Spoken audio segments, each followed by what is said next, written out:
Bueno, esta es la clase, la quinta clase de integración cultural 1. Vamos a trabajar el tema de la alegoría de la línea. Vamos a trabajar la alegoría de la línea en dos clases diferentes, en dos exposiciones diferentes. Vamos a empezar entonces por la primera clase, por la primera exposición de la alegoría de la línea. Me baso para trabajar esta cuestión, me baso en el libro 2, que no se los di para leer, pero bueno, les aporto los elementos yo. Libro 2 de la República, lo pueden leer si quieren. Libro 6 de la República, que ese sí lo tienen que leer. Y la introducción de Conrado de Gerstlauer, que también la tienen que leer. Después algunas cuestiones de otro autor, que es más de la ciencia política, de la filosofía política, Norberto Bobbio, la teoría de las formas de gobierno en la historia del pensamiento político. Jacques Rancière, el espectador emancipado, para algunas cuestiones específicas, y un autor clásico que es Werner Jaeger, Paideia. Bien, vamos a comenzar. Politeia, en realidad el término en griego, es traducida por república. Entonces conocemos la traducción latina, res publica. La traducción latina de Politeia es res publica y en castellano república. Pero república es un término equívoco, un término que tiene más de un sentido. Si tenemos en cuenta que en el sentido común popular del siglo XX, república es sinónimo de democracia, o incluso en el lenguaje político del siglo XX, más allá del sentido común, se utilizó república como sinónimo de democracia, ¿no? Incluso es un uso por lo menos de principios del siglo XXI. Actualmente también se la emplea como sinónimo. Para Platón, según Norberto Bobbio en la obra citada, lo cito entonces a Norberto Bobbio, la opinión que tiene de Platón, es: los estados que existen, los estados reales, son, aunque en diferente grado, corruptos para Platón, ¿no? Desviados para Platón. Mientras que el óptimo estado es uno solo, y no puede ser más que uno, porque una sola es la constitución perfecta, los malos estados son muchos. O sea, las desviaciones de ese estado óptimo son muchas. De esto se deriva que la tipología de las formas de gobierno que desarrolla Platón en 2 libros de la República sea una tipología compuesta únicamente por formas malas, aunque no todas igualmente malas, y ninguna buena, ¿no? Platón dedica 2 libros a las formas de gobierno. Por lo tanto, la República es la obra de Platón, podríamos decir, que estudia la estructura del estado ideal, ¿no? Ese estado ideal no existente en la historia, es un estado ideal que no alcanzó expresión histórica, ni en la época de Platón ni después, aunque de todas formas la República ha sido una referencia de muchas formas de gobierno, o de literatura de ciencia ficción, ha sido una referencia importante, ¿no? Por ejemplo, la República, la película Gattaca, ¿no? Es una película en la que se puede encontrar ecos de la división estamental de la sociedad que vamos a ver ahora. Un mundo feliz de Aldous Huxley también está inspirado de alguna manera en la República de Platón. La clave de esta estructura, ¿no? Si lo que realiza Platón en la República es el estudio de la estructura del estado ideal, de la morfología del estado ideal, la clave de esta estructura es lo que podríamos llamar isomorfismo alma-sociedad-función social, ¿no? Hay una misma forma entre el alma o la psique ¿no? Alma, ahí en la República se habla de alma, la traducción aparece en castellano como alma, ¿no? Pero alma en realidad, la palabra griega es psique, ¿no? Y la psique es algo diferente al alma, parecido pero diferente. Entonces, en la República podremos ver un isomorfismo entre alma, sociedad y función social de cada sector social, función social en el sentido de tipo laboral. ¿Qué es el isomorfismo? ¿No? Vamos a una definición del Diccionario Soviético de Filosofía, que es un diccionario que recomiendo, que es muy bueno. Vamos a una definición, ¿no? Pueden buscar otra definición si quieren. Del griego isos, igual, y de forma, ¿no? Igual forma. Isomorfismo es igual forma. Isos igual y morfe forma. Relación entre objetos que tienen una estructura igual, idéntica. Dos estructuras, por ejemplo, dos sistemas o dos conjuntos, son isomorfas entre sí cuando a cada elemento de la primera estructura corresponde solo un elemento de la segunda, y a cada operación de una estructura corresponde una única operación en la otra, y recíprocamente. Por lo general, la relación isomórfica caracteriza una de las relaciones o propiedades de los objetos que se comparan.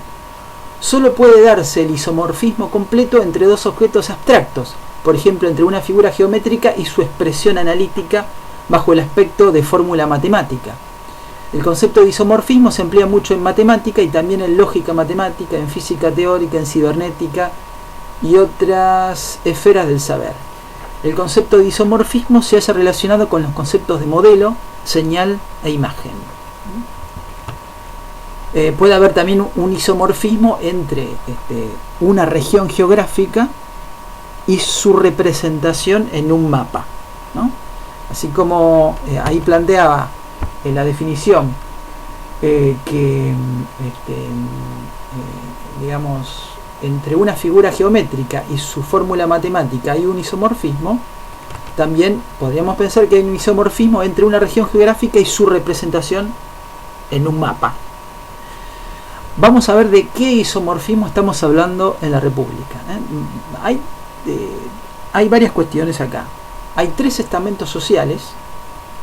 O sea, Platón divide a la sociedad en tres estamentos sociales, ¿no? Están los trabajadores, están los guardianes y están los gobernantes.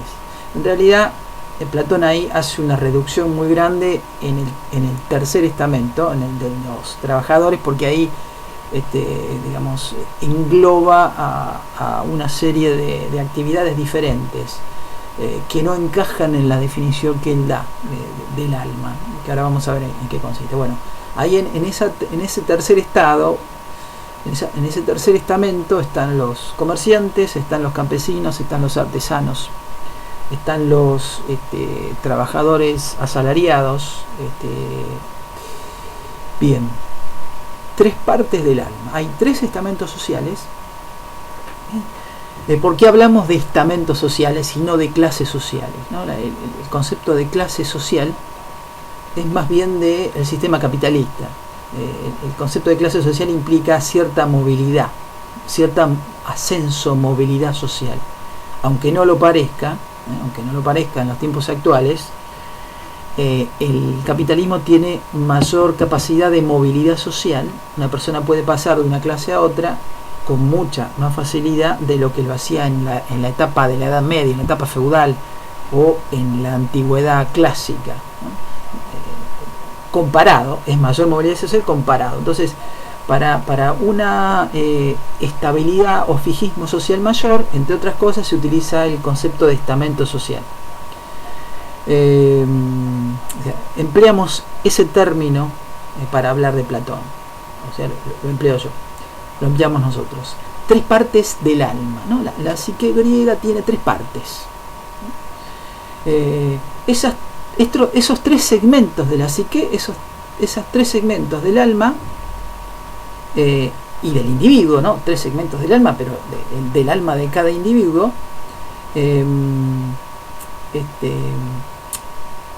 digamos, esos tres tipos de alma, esos tres tipos de individuo, se definen según el segmento predominante, ¿no? En un tipo de individuo, un tipo de alma, predomina un segmento, en otro tipo predomina otro segmento y en el otro segmento. Esas tres diferentes psique, esas tres diferentes almas, son en realidad tienen tres ubicaciones que lo podríamos denominar, no lo hace Platón, pero lo estoy haciendo yo, lo podríamos denominar tres ubicaciones psicosociales, o sea, tres psicologías diferentes, tres caracteres, tres personalidades diferentes, y esas tres personalidades diferentes tienen ubicación en tres estamentos sociales diferentes. Entonces acá hay un isomorfismo entre los estamentos sociales, las partes del alma y las personalidades ubicadas en tres estamentos sociales diferentes. Dice Werner Jaeger, este autor alemán, que escribió este libro clásico, Paideia, en la década del 30, un libro de cerca de 1000 páginas en la edición que tengo yo. La teoría del Estado es una derivación de la teoría del alma. Acá Jaeger está empleando la palabra Estado, ¿no? Acá hay una cuestión que también es anacrónico, o sea, la palabra Estado surge en realidad, es una palabra que surge en la modernidad, surge a partir del siglo XVI, ¿no? Por ejemplo, Maquiavelo, Nicolás Maquiavelo en el siglo XVI, o Francesco Guicciardini en el siglo XVI, emplean este término, Estado. Entonces, los autores del Renacimiento empiezan a usar esta palabra. Esta palabra es ambigua, por ejemplo, en Maquiavelo se descubren 16 significados, 16 sentidos diferentes de la palabra Estado. Pero la palabra Estado, la palabra Estado es un concepto moderno, pero se puede emplear a efectos pedagógicos, se puede emplear como sinónimo precario de politeia, ¿no? La teoría del Estado, dice Jaeger, es una derivación de la teoría del alma, ¿no? Es otra forma de hablar del isomorfismo. Vamos entonces a esta cuestión. Me voy a adelantar un poco. ¿Cuál es la idea en esta clase? Es relacionar la alegoría de la línea con la división social que establece Platón en su politeia ideal, ¿no? Nosotros tenemos la alegoría de la línea, ¿no? Entonces, ¿qué es la alegoría de la línea? Bueno, una forma de verlo es una división epistemológica del conocimiento. Hay una clasificación epistemológica del conocimiento. Es una jerarquización del conocimiento. Tenemos entonces una línea que es esta, que divide, es una gran línea, una gran frontera, que divide a un conocimiento que podríamos denominar científico, y otro tipo de conocimiento que no lo es. Entonces, en esta primer gran división, nos vamos a la izquierda, y ahí tenemos una subdivisión. Entonces tenemos que un tipo de conocimiento tiene que ver con un conocimiento muy precario, que tiene que ver con las sombras, con los reflejos, con lo que uno ve de una manera muy precaria. El tipo de elemento que corresponde a esa forma de conocimiento, el tipo de dispositivo mental que corresponde a esa forma de conocimiento, es la conjetura. Cuando vemos sombras, lo que tiene que ver con las sombras, con el reflejo, tiene que ver con un dispositivo mental, podríamos llamarlo así, que es la conjetura. Los objetos visibles, o sea, los objetos que vemos directamente, tienen que ver con la creencia. Después quiero que acá por motivo de espacio no lo puede hacer, quiero que se fijen en el libro 6 y en la introducción de Eggersland, que se fijen en el término en griego. Acá era abundar mucho y había poco espacio. Entonces ese es el mundo, digamos, este es el mundo sensible, ¿no? Es el mundo sensible. Este es el mundo de los objetos, el mundo diario de los objetos que vemos. En la segunda, pasando esa gran frontera, tenemos el mundo del conocimiento cierto, ¿no? Del conocimiento científico. Una primera subdivisión corresponde a los objetos matemáticos, ¿no? Cuando para Platón, digamos, quien realiza un teorema, el matemático o el geómetra que enuncia un teorema, uno parte, cuando se enuncia un teorema, el matemático parte de un postulado, ¿no? De una hipótesis, y a partir de esa hipótesis deduce una serie de consecuencias, ¿no? Sería como un método. Es un método hipotético deductivo, es el esquema de un método hipotético deductivo. O sea, hipótesis, deducción de consecuencias. También lo llama dianoia o pensamiento discursivo. Entonces, todo el conocimiento de los matemáticos, dice Platón, parte de hipótesis y de ahí deducción. La hipótesis no es segura, por eso es una hipótesis. Un conocimiento hipotético, un conocimiento probable. Pero dice Platón que los matemáticos en realidad no saben que ese conocimiento tiene que ver con verdades intemporales, tiene que ver con un conocimiento en realidad certero, seguro, pero el matemático no lo sabe. En la segunda parte de la subsección nos encontramos con la idea del bien, ¿no? Si en este caso el dispositivo era el pensamiento discursivo, dianoia, el método hipotético deductivo, en esta segunda subsección el objeto es la idea del bien. La idea del bien, en realidad, la idea del bien es la que ilumina, a los objetos matemáticos. Es la que ilumina todo. Si el matemático procede por hipótesis y deducciones, por medio de la dialéctica, el filósofo puede acceder a la idea del bien, ¿no? Y a partir de la idea del bien puede determinar, por ejemplo, y este tema lo retomamos en la segunda parte de la alegoría de la línea, a partir de la idea del bien puede conocer lo que es la valentía, puede conocer lo que es el coraje, lo que es la valentía, lo que es el bien, lo que es la justicia, ¿no? Puede conocer lo que es la justicia. De hecho, toda la República es una disquisición y una fundamentación sobre lo que es la justicia, ¿no? En el libro 1, escrito probablemente mucho antes que el resto de los libros, hay una disquisición sobre lo que es la justicia, ¿no? Y ese tema nunca se abandona a lo largo de los 10 libros que componen la República. Entonces, ¿cómo se capta lo que es la justicia o lo que es la valentía o lo que es el bien? Bueno, se capta a través de la idea del bien, ¿no? Que es la que ilumina el resto de los objetos. Así como el sol ilumina lo que podemos ver, nosotros estamos preparados para ver, pero solo podemos ver con la luz del sol, ¿no? La idea del bien es funciona con ese signo, ilumina tal como la luz del sol ilumina a los objetos que podemos ver. Entonces, esta es la división del conocimiento. En esta división del conocimiento, en esta clasificación del conocimiento, tenemos que relacionarla con la división estamental de la sociedad que realiza Platón, ¿no? El tercer estado también es un término anacrónico, ¿no? El tercer estado es, digamos, una terminología de la Revolución Francesa, ¿no? Quien hace la Revolución Francesa finalmente es el tercer estado, ¿no? Compuesto por campesinos, artesanos, comerciantes, pero del siglo XVIII. Entonces es un término anacrónico, ¿no?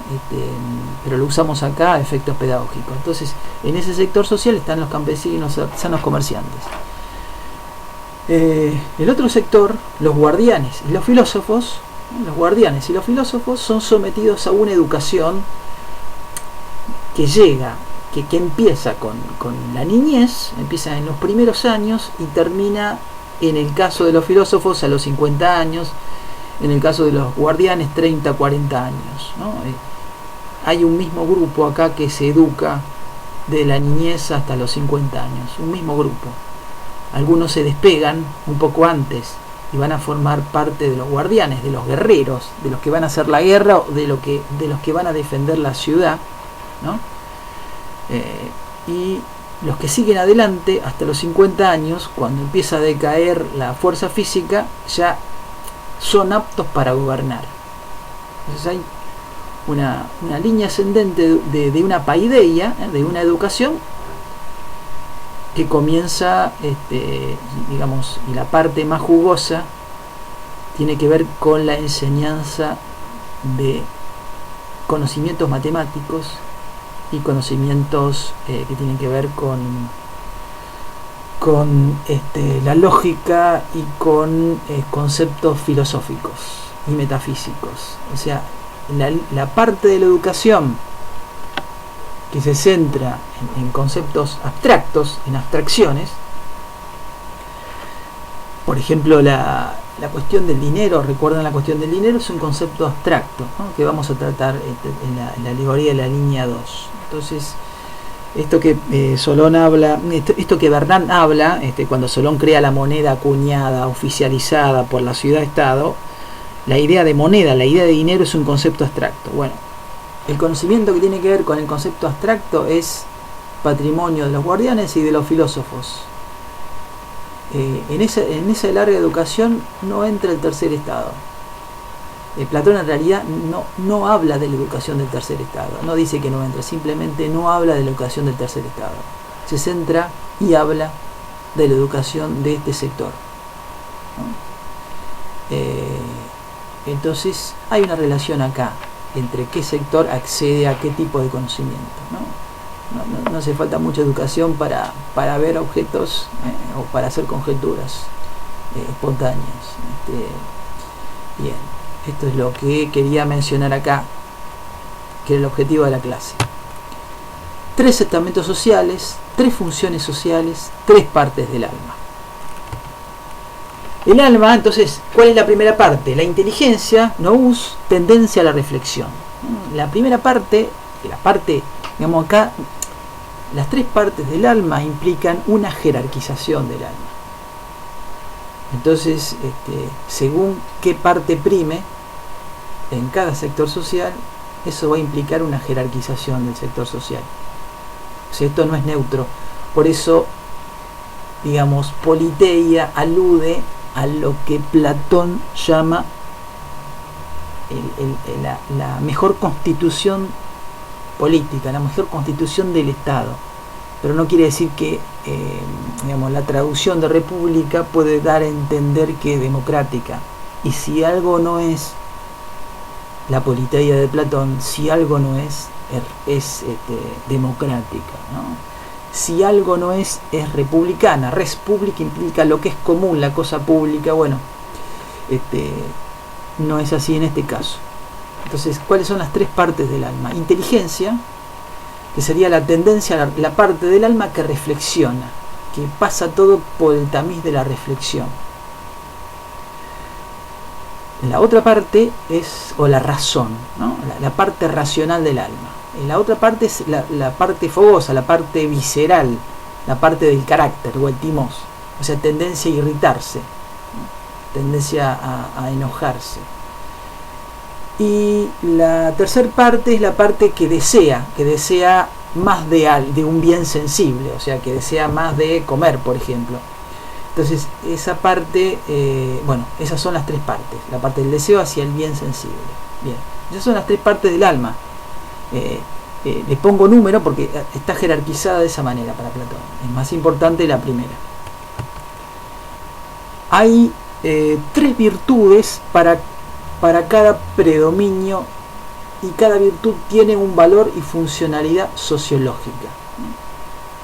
Para cada predominio hay una virtud que la controla, y esa virtud tiene una función social. La virtud que podríamos denominar, nos lo hace Platón, lo hacemos acá, la virtud psicosocial para la inteligencia, para la primera parte del alma, es la prudencia, phronesis, ¿no?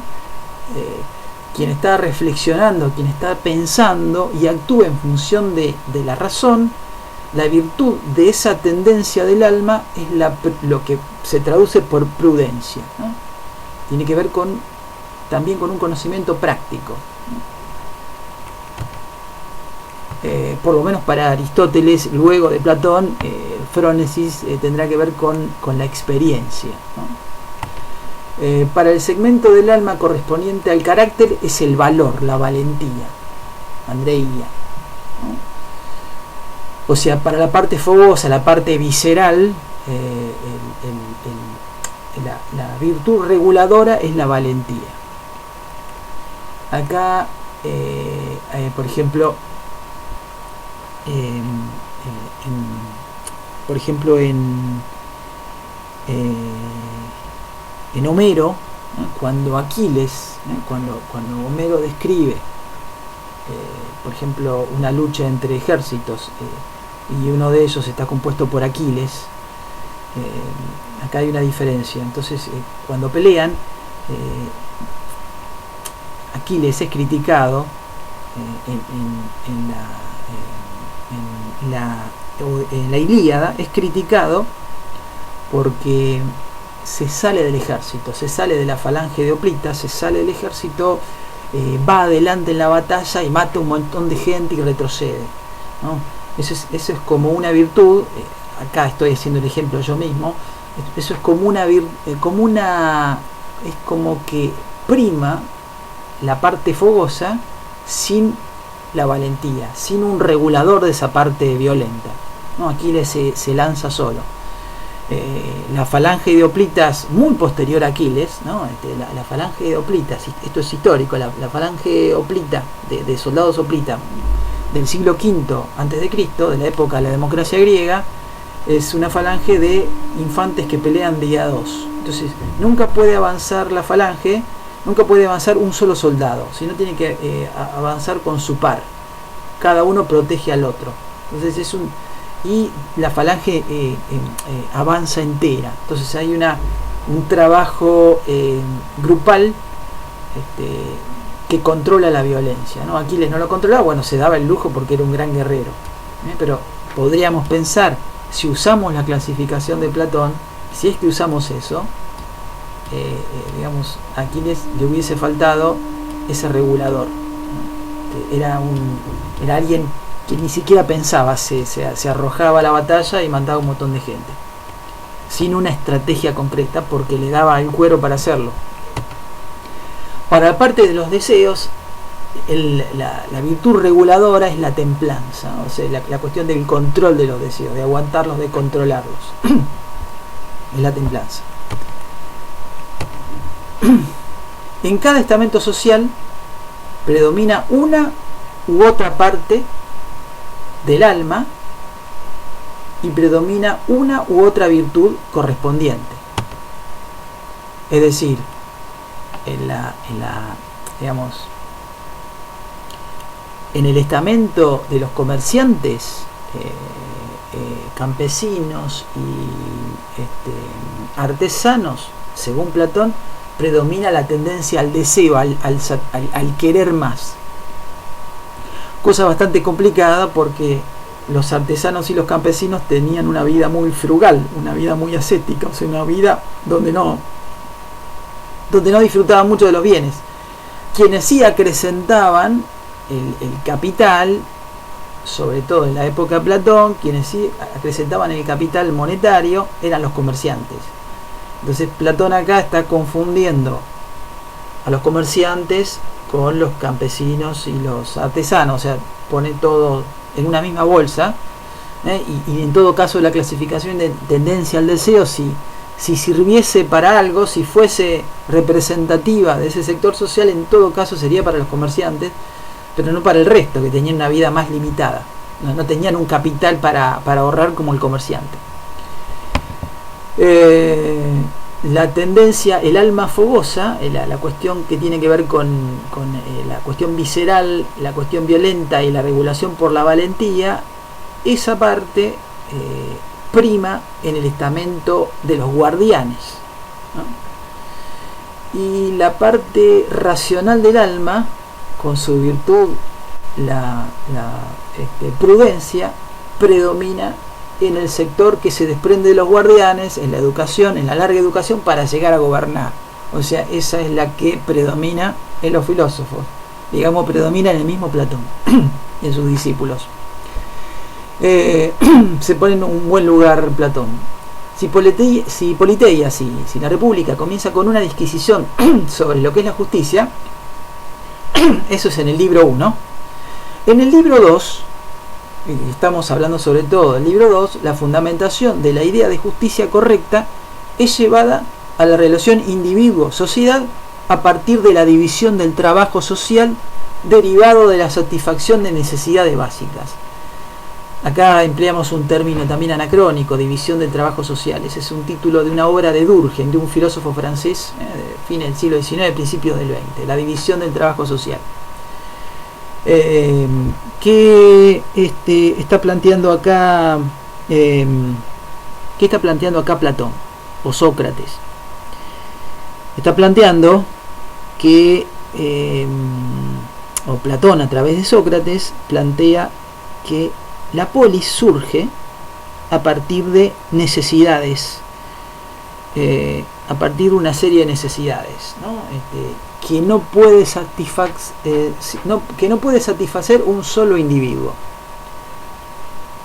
o por lo menos que es más racional, más optimizaría su esfuerzo si todas esas necesidades fueran repartidas entre varios individuos. O sea, si un grupo de individuos se divide el trabajo. O sea, es mucho más racional que alguien se ocupe de hacer ropa, otro de hacer zapatos, otro de hacer casas y otro de cultivar alimentos, que estas funciones la haga una persona diferente, a que todo eso lo concentre una sola persona, que lo va a hacer mal y más lento.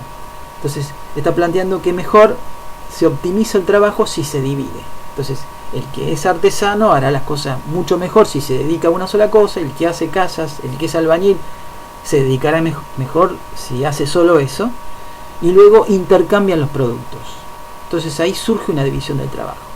Pero si intercambian los productos, si digamos el artesano intercambia su producción, digamos, produce no solo para él y su familia, sino para el resto, y el campesino produce no solo para él y su familia, sino para el resto, tiene que haber un elemento de intercambio, ¿no? Acá nos acordamos de cuando Jean-Pierre Vernant habla de Solón, de la creación oficial de la moneda. O sea, hace falta un medio de intercambio, que es la moneda, y hace falta una función social nueva, que es la del comerciante, que es la que compra y vende. Compra de un lado y vende del otro. Compra barato y vende caro, ¿no? La cuestión de comprar barato y vender caro ya existía en Grecia. Bien, entonces, ¿qué es la justicia acá para Platón?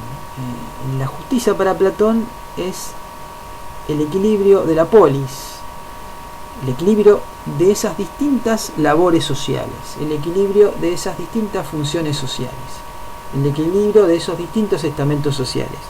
Ese equilibrio tiene que ver con la armonía, en griego armonía, armonía musical, ¿no? Recordemos acá que cada uno ocupe el rol que le conviene por naturaleza, entre comillas, ¿no? Esta cuestión de la naturaleza es muy discutible, ¿no? Esta cuestión que hace Platón. Bien, recordar aquí entonces el texto de Vernant, ¿no? Que habla de armonía, el último texto que colgué en la página, ¿no?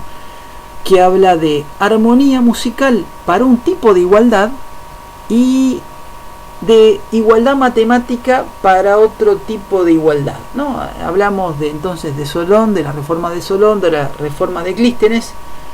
Armonía, Jean-Pierre Vernant habla de armonía para un tipo, para una noción de igualdad, de armonía musical para un tipo de igual, para una noción de igualdad y de igualdad matemática para otra idea de igualdad. Tengan en cuenta esto para una de las preguntas. Hay un autor, Jacques Rancière, un autor actual, que en un libro que se llama El espectador emancipado, entre otras cosas, señala en la introducción que en el libro 2 de la República no solo se establece la división del trabajo en función de la primacía de uno u otro segmento del alma, sino que dicha fijación en el tercer estamento, sumada a la prohibición del teatro y a la prohibición de la poesía, de las poesías de Homero y de Hesíodo, cuando se prohíbe el teatro y se prohíbe la representación de la poesía de Homero y de Hesíodo, y se prohíbe ciertas melodías musicales y se habilitan otras melodías musicales, ¿qué está planteando acá Rancière? Que se está atentando contra la utilización del tiempo libre de cada persona. Acá lo cito a Rancière. Platón, antes de emprenderla contra las sombras mentirosas del teatro, había explicado que en una comunidad bien ordenada, cada uno debía hacer una sola cosa, y que los artesanos no tenían tiempo para estar en otra parte que no fuese su sitio de trabajo, ni de hacer otra cosa que el trabajo que convenía a las capacidades o incapacidades que la naturaleza les había otorgado, ¿no? Acá pone entre paréntesis sin, porque bueno, hay una jerarquización de capacidades, la razón, la cuestión de la valentía y la cuestión del deseo controlado. Entonces, Platón insiste en que cada uno debe ocuparse y concentrarse en una sola actividad. O sea, acá la interpretación que hace Rancière muy particular Rancière es esta cuestión de la utilización del tiempo libre. Él cuenta en este libro, El espectador emancipado, cuenta que en un libro que se llama, que después, si mal no recuerdo, se llama La noche de los proletarios, y estudiaba el comportamiento de obreros, mediante una serie de documentos estudiaba el comportamiento de los obreros en el siglo XIX. Y él descubría ahí que los obreros en el siglo XIX, cuando dejaban de trabajar, los obreros que realizaban una actividad política, cuando dejaban de trabajar, no solo estaban imbuidos o se dedicaban por entero a la actividad política, sino empleaban parte del tiempo para descansar, para disfrutar, para pasear, o para realizar actividades culturales no relacionadas estrictamente a la política.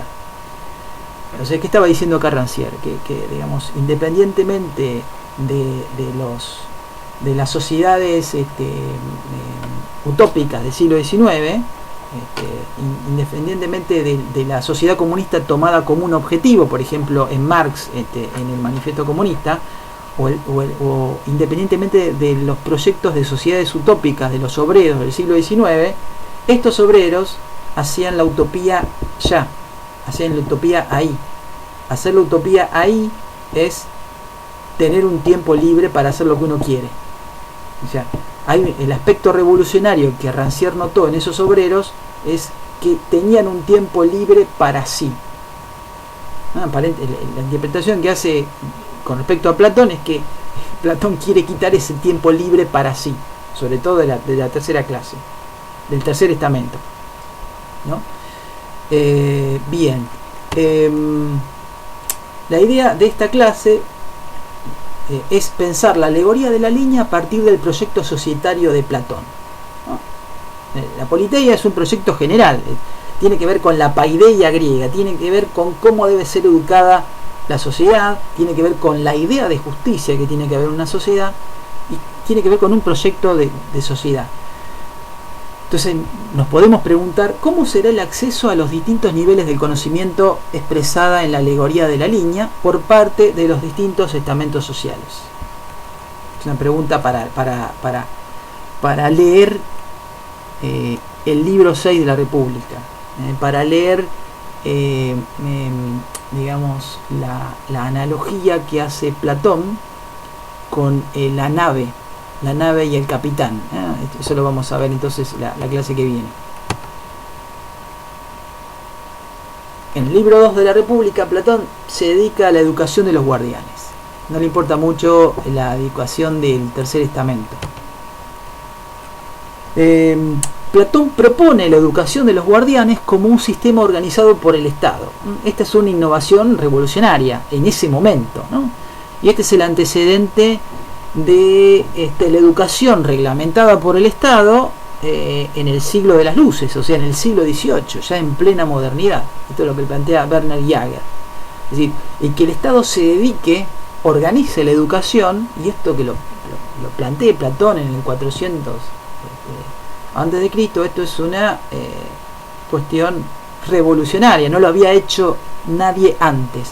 ¿Por qué? Porque la educación hasta ese momento, hasta antes que lo hiciera Platón, la educación era una cuestión privada, por decirlo así, ¿no? Comienzo del proceso educativo. Platón indica que en la educación tradicional, en la paideia tradicional, la educación empieza por la enseñanza de la mentira. Alude con esto a la enseñanza de los mitos, ¿no? Digamos, Homero y Hesíodo, ¿no? Todo empieza por la enseñanza de los mitos, en la transmisión de los mitos. Antes de la escritura, antes del siglo V antes de Cristo, antes de que la escritura y la lectura se generalizase, bueno, los mitos eran transmitidos en forma oral. De hecho, Homero es un poeta, pero en realidad la creación probablemente no sea Homero, sino sea una creación colectiva. O sea, la Ilíada y la Odisea son relatos que se van construyendo desde el siglo XII antes de Cristo.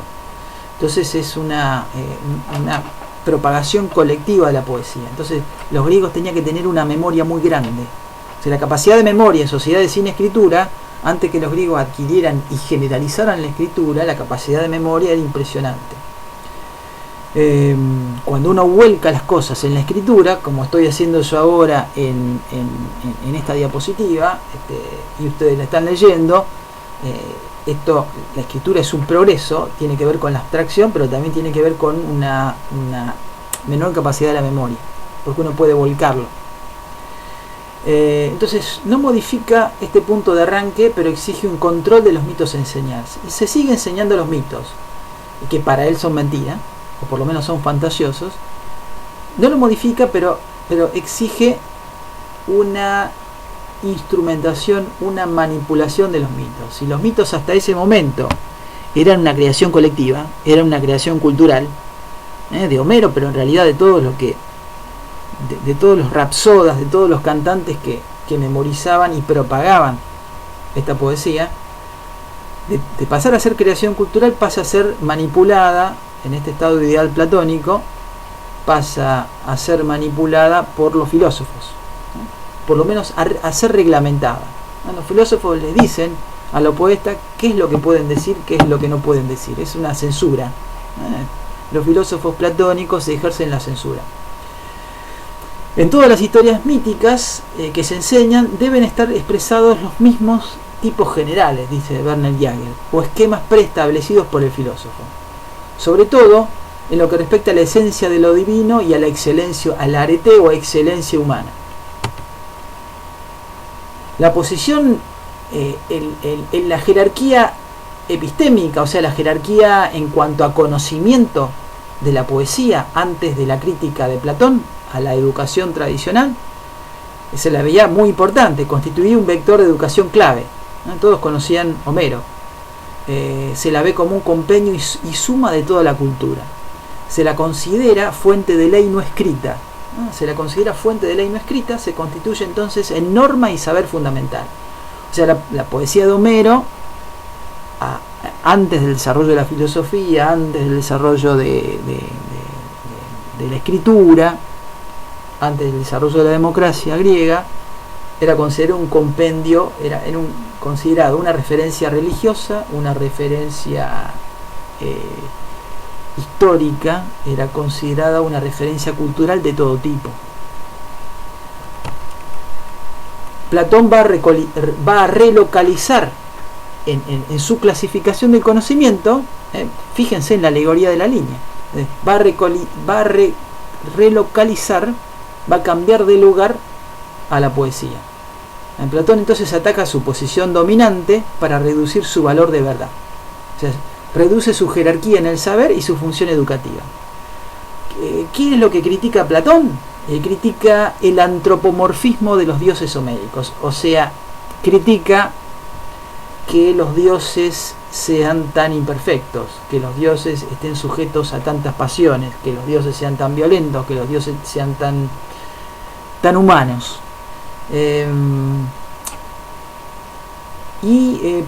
Antes de Platón existe una tradición crítica sobre este ethos, sobre esta conducta de los dioses homéricos, sobre este carácter de los dioses homéricos, plantea Jaeger. La conceptualización de la poesía y la música. Acá la música, lo que los griegos entendían por musique, no era la música tal cual la entendemos ahora.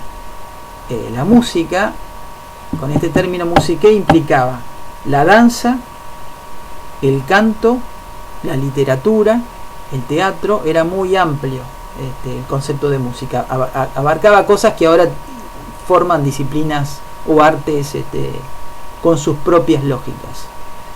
Entonces la conceptualización de la poesía y la música como por parte de Platón difiere si se la analiza. Si se la analiza como norma de conducta, cuando estudia la estructura de la paideia de los guardianes, se coloca en la atalaya de una simple opinión. O sea, es una simple opinión la poesía, ese nivel cultural. Plano en el que se mueve toda la educación musical y adopta por tanto una actitud más transigente. Aquí reputa la poesía como un medio importante de cultura y como expresión de una verdad superior. Pero si la usamos a la poesía, diría Platón, si la utilizamos, si la instrumentamos, hay que suprimir en ella el antropomorfismo de los dioses. Hay que suprimir de ella todo lo que sea incompatible con el criterio filosófico. O sea, le asigna una función, pero funciona censurada. Si se la conceptualiza como conocimiento de la verdad absoluta, ahí la poesía no está al final de la alegoría de la línea. Cuando Platón considera la poesía, la música y la pintura desde el saber supremo, que es el de los filósofos, el arte sería, cualquier manifestación artística sería una realidad de tercer grado, quedando desvalorizada como eje de la paideia y reducida a mero disfrute, a mero goce. Digamos, un ejemplo que da Platón es, por ejemplo, una cama.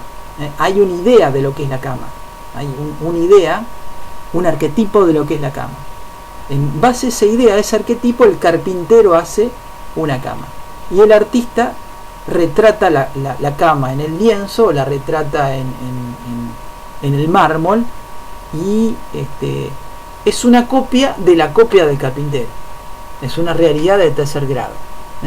La idea es representada por el carpintero y el artista representa a la representación del carpintero. Entonces sería una realidad de tercer grado. Poesía como norma de conducta. Va a decir Platón, dado que la mente del niño es altamente permeable, o sea, los primeros discursos que oiga deben conducirle a la virtud. En consecuencia, debe ser eliminado cualquier elemento que lo lleve a lo que podríamos denominar el arcaísmo de los orígenes. Por ejemplo, los relatos homéricos o de Hesíodo se muestran uniones endogámicas entre los dioses, ¿no? Los relatos míticos implican uniones endogámicas entre los dioses, entre madre e hijo, por ejemplo, o amputaciones, como en el caso de Gea Urano. Hay violencia, asesinato, unión endogámica, la maldad, crueldad de los dioses. Toda esta cuestión violenta, toda esta cuestión de perversión debe ser eliminada. O sea, debe haber mitos donde esto no aparezca. Otro texto importante, otro texto en el que me baso para esto es también de Jean-Pierre Vernant, Érase una vez el universo, los dioses, los hombres. Siguiendo con esta idea de la poesía como norma de conducta, o sea, ¿qué tiene que quedar acá? Platón utiliza la poesía, pero la rebaja en la jerarquía del saber, está rebajada. Entonces, la divinidad debe ser buena y totalmente libre de toda mácula. O sea, debe ser equivalente a la divinidad, digamos, del monoteísmo, de las religiones monoteístas. más o menos planteando una divinidad del mismo tipo que la divinidad del cristianismo, del judaísmo, del islamismo. La divinidad es buena y totalmente libre de toda mácula, por lo tanto no puede ser la causa del mal en el mundo. O sea, los griegos siempre, cada vez que le pasaba algo, lo achacaban a una influencia maligna de la divinidad, o de un daemon, ¿no? Que no es un demonio estrictamente, pero es un ente sobrenatural. Entonces siempre achacaban sus desgracias a un mal destino signado por la divinidad. Entonces lo que va a decir Platón, que esas cosas, esas desgracias, solo en un grado pequeño tienen que ver, solo en un grado pequeño la divinidad es la autora del destino humano particular. El otro tiene que ver con el mismo ser humano. Entonces, son las metidas de pata del mismo ser humano, diría Platón en otro lenguaje. Los dioses no seducen con el pecado a los débiles para luego hundirlos, ¿no? Sobre eso no se puede tratar, no se puede hablar. O sea, se está eliminando prácticamente un gran porcentaje de lo que es el mito. Las poesías que contengan este tipo de ideas no se pueden enseñar. No se pueden enseñar a los jóvenes, ni tienen cabida en el estado platónico. O sea, prácticamente quedaría eliminada la tragedia griega, que tiene que ver con estas cosas. Entonces, la educación de los guardianes y de los filósofos, en realidad, trasciende la manipulación del discurso mítico por parte de la clase gobernante, accediendo a un conocimiento abstracto más allá del pensamiento mítico. O sea, en un primer escalón, en un primer peldaño de la educación, los guardianes, a lo mejor, se confunden con la enseñanza de los mitos que se les da a los campesinos. O sea, los niños que van a ser guardianes y luego filósofos, a lo mejor tienen una enseñanza similar. Digamos, Platón dice, las nodrizas, las nanas, las personas que cuidan a los niños, le deben contar un tipo de mitos.